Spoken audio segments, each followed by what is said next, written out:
Vaheguru Ji ka Khalsa, Vaheguru Ji ki Fateh.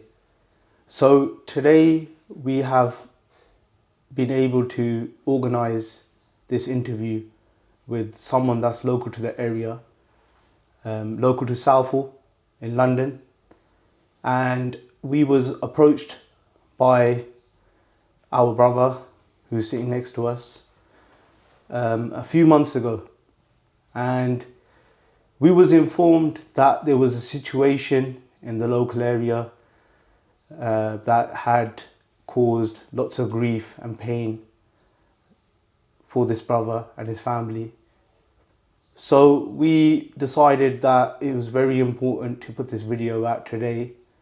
It's taken us time, effort to come together with various organizations and brothers and sisters to have a conversation about it, discuss it, and we thought this was the best step forward to let everyone in the local area and globally know what's going on and what could be done to stop this from happening in society. So I'm going to give it to my brother to introduce himself and tell the Sangat, tell the community out there who you are. And yeah.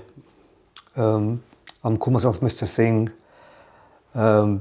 Basically, I live locally, like Paji said, I live local in the area. I know everybody in the area as well. Back in 2018, I found out that my wife has been doing Jehovah's meetings or Bible studies with my mother-in-law and her family, and didn't know nothing about it prior to this, about what's going on. There's been allegations made, false allegations against me, where obviously within their belief, they say that a worldly person cannot live in the same room as a heavenly Jehovah's Witness person. So allegations were made against me. Police were called numerous times. I have got paperwork to prove to anybody tomorrow as well that they're all false allegations and NFA'd by the police. Sorry, just to go back to how it all started. You got married, and what year was it that you got married? In 2008. Okay, so 2008 you got married to your wife, Yes. who is of Punjabi Sikh descent. That's correct. And you was happily married. You got children. Yes, I do, yeah. And how many children do you have? I've got 3 children. So you got the 3 children, lovely family.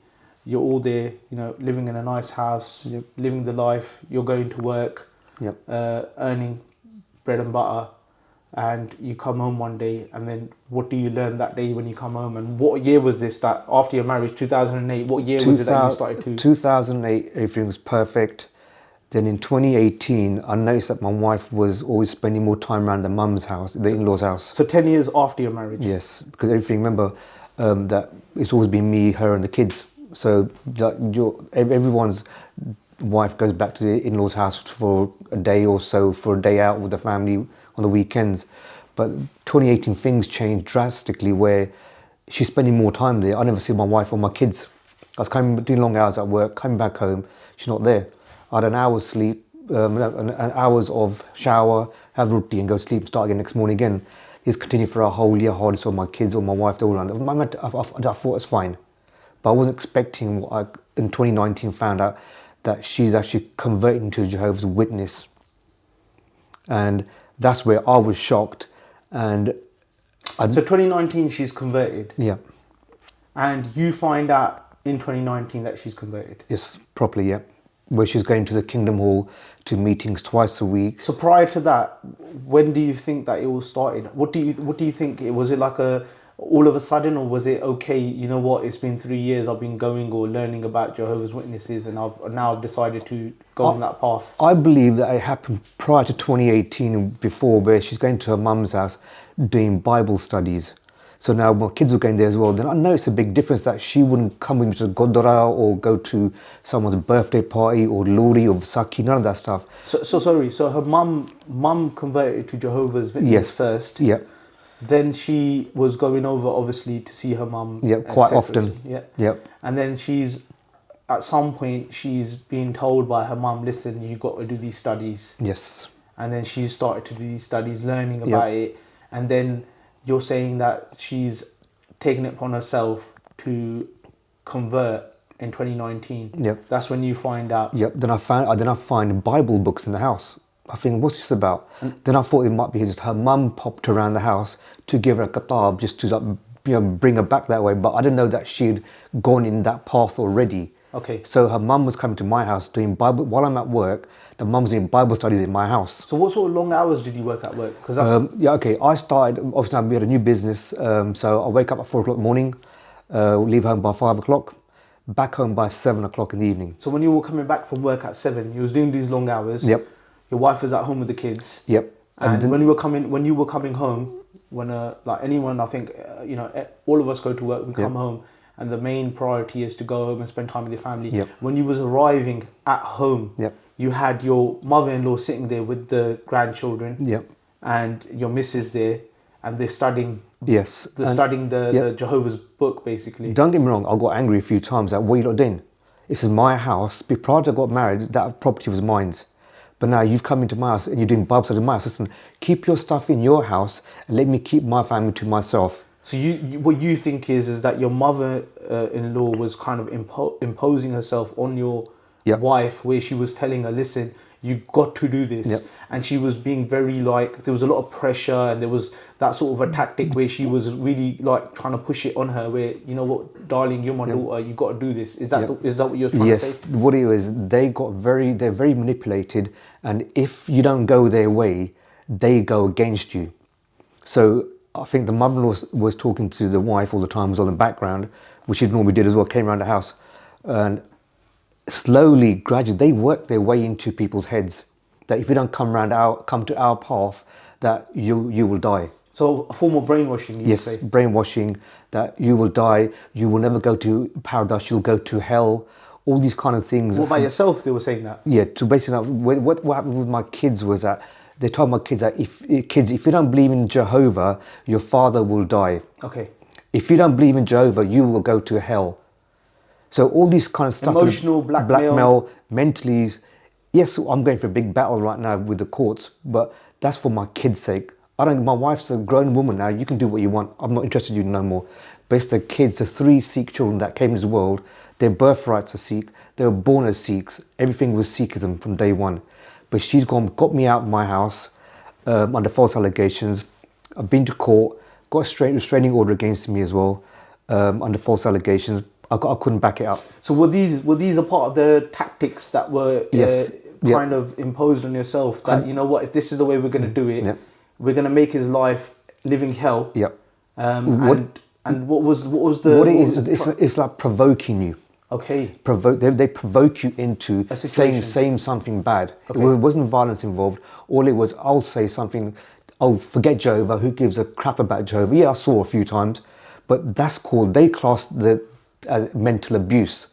So under the Jehovah's rule, they can use that in court against me to get me out of the house because I'm not letting her live her belief, which I wasn't doing that. Just going back to when you was a happy family. Yep. I mean, how many times were you going to the Gurdwara in a week, to the Sikh temple in a week? Okay, because of our lifestyles nowadays in the UK is quite busy. So once a week, I'll take my kids as well. So you would guarantee that once a week, Yep. you would be at a Sikh Yes, temple. yep. You, as a family, Yep. your wife, your children, you'll be participating in a community, in the Gurdwara, in the Sangat, whether it's sitting together, learning something, or And even prior to converting, we've had Bibia saying to my wife that have you got the pan hegia? You're quite pretty. Have you got another sister? So there's witnesses there that prove that my wife attended Gurdwara with me as well as a couple and a family. But suddenly overnight, in 2018, it just changed from there. My life went downhill. It went to hell because I'm trying to fight a battle, not a battle. I'm trying to convince my wife, you married me. You've changed your path now. That means our marriage is ruined now, is really think about it. So the reasons why this marriage got ruined is the fact that your mother-in-law, like we've discussed previously, just to clarify, that they imposed their beliefs on the daughter. Yes. They used blackmail. Yep. They used emotional torture. Yep. and they interfered into your house, into your internal matters of your family, and they really kind of used. The mother-in-law was probably maybe instructed, possibly by somebody, to use these methods to come into somebody's house and then plant herself there in such a way that you become an outsider, she becomes an insider, and this family in a way will be under her control. So they've taken over my house really, because like when I was working long hours, sometimes I finish work at 2, 3 o'clock in the afternoon because of bad weather. Come home, there's about 20 pairs of shoes in my doorway. What the hell is it? So they use my house like a stopping place. You know, to use the bathroom, have cups of coffee and tea, and let's reform here now. Right, you go on that road, you go on that road, you go on that road. So I had an argument that day. Get out of my house. It's not a gas station, especially where you come and use my toilets free of charge or use my coffee and teas. Listen, my wife's here. This is my house. This is my property. You guys go. To my wife, if you want to go, you can go with them. So you saw that they were causing relationship problems. They saw that they were out to kind of, in a way, make your family become Jehovah's Witnesses, your children as well. They were vulnerable. They were preyed on by these individuals. But I would like to mention, was there a time when you was, I understand you're going through a divorce right now, you're going through the courts. Was there a time in that situation where you was given a option whether, look, this is the problem, I want you to, whether you should, either you become a part of this movement that we've got going, or you kind of leave? Because obviously you are divorced now. So what was the... Well, I'm getting divorced in the next few months now because it's been on longer than she's playing system, dragging it longer. I made a phone call to her boss one day at work, and I got tell her to get it done quick as possible. And he told my wife, look, if you don't mind, dear, what's wrong with him? She goes, nothing wrong with him, but tell him if he wants to come back home, tell him to convert. So he goes, hold on, so there's nothing wrong with him. So because he's not a Jehovah's Witness, you want him back in the house. And she goes, yeah, you're right. So it's got to do with what you believe in. Yeah, what I believe in. But like I told you, that I spoke to her boss one day. And they gave you this... And the boss even goes, so there's nothing wrong with your husband. It's because he's not a Jehovah's Witness. That's why you let him in the house. So we've got the viewers there. I just want Sangaji. I just want you guys to know that look at the situation. He's come from a normal family, just like all of us. We go to the Gurdwara every week. We try to learn about Sikhi. Sikhi means learner. We're out there to learn. Yet my brother, who has been facing this situation for a while now, and he's told us today that he was given 2 options. Either you convert to Jehovah's Witness, or we'll get a divorce and you'll be out of the house.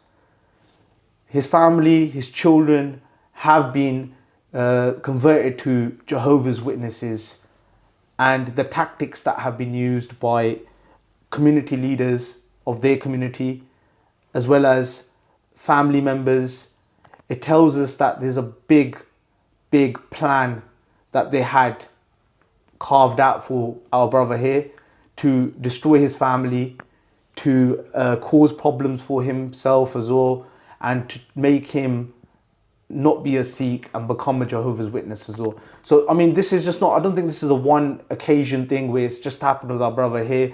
Since we've been in contact with our brother, there's been several meetings that have been held in the Sikh community. Over the past weeks, we've attended those meetings. And from my understanding, it has become a problem in the local area where cults, religious cults, as well as Christian missionaries have been targeting families and forcing them in a way to become Christians, or whether it's Jehovah's Witnesses. Going back to what your house, your environment, in your house, were there symbols of the Sikh faith? Oh yeah, okay. Basically, we had pictures of Guru Sant Gunal Singh Bindrawala in the house as well, in the main lounge as you come into the house. So Shaheed Sant Janel Singh Ji Bindrawala. Oh wow! So you had Santji's photo in the house. Yep. Because my granddad was quite a big, believed in quite a bit. Then we had Guru Gobind Singh photographs in the kids' room as well.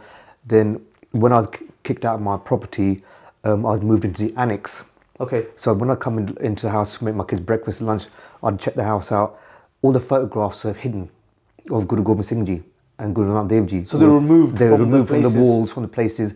And when I've done the tidying up the kids' bedrooms, she's put behind the kids' headboards. Okay. So it's out of sight, out of mind. So I thought, so I took them back out again, put them back up where they should be. But every time I come back in the house, they've been removed. Okay. I mean, going back to the religious symbols in general. So I know Sikh families in general wear kare, we wear kare. Yep. If you're not full practicing, Yep. but you're still on the path of Yep. in the future to practice, we all do wear the symbol, which is our kara, which is a very important part of us. It's a symbolic article of our faith that we always have on us. And I mean, did your children wear kare? My children wore kare from day one. My mum bought kare as well when they were first born. Then in the last back in 2018, I had to go every 3-4 months to buy new kare for my kids. And where they going? Oh, we misplaced them. I go, you can't misplace them. I asked my daughter one day, "Where's your kare gone, darling?" And she was, "It's at Nanny's house." I go, why is that for? He goes, Nanny took it off me. She goes, you don't wear kare. So your mother-in-law was taking off these kare off them? Yep. And see, even like now, I've bought 4 sets of kare in the last year or so, and they keep removing all the time. So now even my daughter asked me last week, "Dad, can you?" Because my neighbour's daughter's got 2 kare on. So like, like kids copy kids. "Dad, can I get kare again?" So I bought one last week again for her. It's been taken off her again. My God. I mean, so this is just them being targeted by these fanatics. They want my kids to lose their Sikh faith. Yeah, of course. All they want is to go down the path of them, trying to eliminate everybody around them. Isolate them Yeah, and make yeah. them kind of just listen to what they're saying, and they're the righteous ones and everyone else is wrong. And then the way they talk to my children is they model call them. Like they show them fake love. And if sometimes when I hear my mother on the phone, sometimes it makes me sick how she talks to my children, and because you can see through her. Yeah. But I mean, okay, so look, as we move on, I mean, how can we prevent this from happening to other Sikh families? And what's the prevention? I mean, did you get in contact with social services and government agencies that are there to? They were all involved in my case. Not one can help me out because it's a religious issue. Okay. And I said, look, but they teach my children hatred. Yes. They're not teaching them love, are they? They teach them hatred, to hate the world. Remember, their class is heavenly people, we're class as worldly people. It's called alienation. So now I've looked into so much about it. They're alienating the rest of the world against, So it's like a secret society or group of people that think that they're the elites and everyone else is beneath them. And they're number one. The opposite of the Sikh faith. The Sikh faith embraces everybody. We embrace everyone's faiths, and we are diverse. We know how to live in a diverse community. Being from Sikh families, we've always been welcoming, and we've always brought people into our places of worship. We sit together, have food. And it's never discussed to, okay, I'm a Sikh, you're this, you're that, or you should become a Sikh. We never do that. We're not that missionary faith. So what you're saying is that this missionary sort of agenda was the reason why your family was targeted. They had a pre-planned plan to convert your family. And the social services, the government agencies didn't want to get involved because they saw it to be a sensitive religious topic, and they didn't want to be seen to be a part of it because it could backfire on them. So, I mean, Sangaji, it's all in front of you. We've had to bring out this interview today. A lot of thought was, like I said, put into this. Several people have been sitting together over the past couple of weeks to do meetings, and today this was the only way to tell everyone else what's been going on in the local area in South or London. We don't know, it could be going all across the country. We've seen the situation in Punjab. In Punjab, we got families of Sikhs that are being targeted. They've been converted to Christianity, to various cult organizations that are offsprings of Christianity. And, we're very grateful to our brother who's come out here today to put this message out to everybody else. Don't end up in his situation. He's going through such a bad time. The only reason he is here today is to tell his story. He's told us this story. I think we will be doing a follow-up video in the coming weeks after your court case, and we'll go into further details. We'll see the public's response. We'll see how the Sangat reacts to this. We'll be chatting to our community leaders. We'll be getting them on the cameras as well and making sure that they are taking strict action against these organisations that are in the UK causing community tensions. So we'll leave it on that note. Can I just add one more bit to it? Of course you can. All you youngsters who are getting married out there, I know you guys want to buy your own properties, but you leave your parents behind who are majority, they're old, elderly. These people prey on those kind of people there because someone's parents passed away, that mum or dad's by home by themselves, they want a cup of tea, someone to speak to. Check on your parents every single day. Make sure they're okay. Go around the houses. Don't leave them around on the weekends on their own. Guess what? They come out on the weekends or weekdays, knock on their doors, and have a cup of tea with them and tell them about a bunch of lies about heaven. That Guruji or not Guruji, sorry, Jehovah will build you a koti in heaven for you to be up there with your loved ones. So just keep an eye on your parents, keep an eye on your children, keep an eye on everybody around you. Make sure your family is safe from these people. That's a lovely message. I think everyone out there will definitely make note of that. So we'll definitely do a follow-up video on this, my brother. And thank you for coming to do the interview today. And based on that, we'll just say, Vaheguru Ji Ka Khalsa, Vaheguru Ji Ki Fateh. The only prevention we have for this is for us to teach our children about Sikhi, the Gurus, the Shaheeds, Gurbani. ਇਹ ਸਾਰੀਆਂ ਚੀਜ਼ਾਂ we need to get them involved in. We should be teaching them on a regular basis, every week, taking out time to take them into Simran events. Just in Hounslow, so we're talking about South or local areas, there's a number of things going on. Sikhi camps are going on, Simran programs are going on. Slough, Guru Mania Granth, you've got Simran programs going on. You've got local charities doing seva, Langar di seva. You get your children and families involved in that. You should have that sort of Sikh spirit, community spirit. And once we have that and we kind of enhance on that, no one can ever come and interfere in our internal matters in our family. And that is the only prevention for these sort of incidents from not occurring.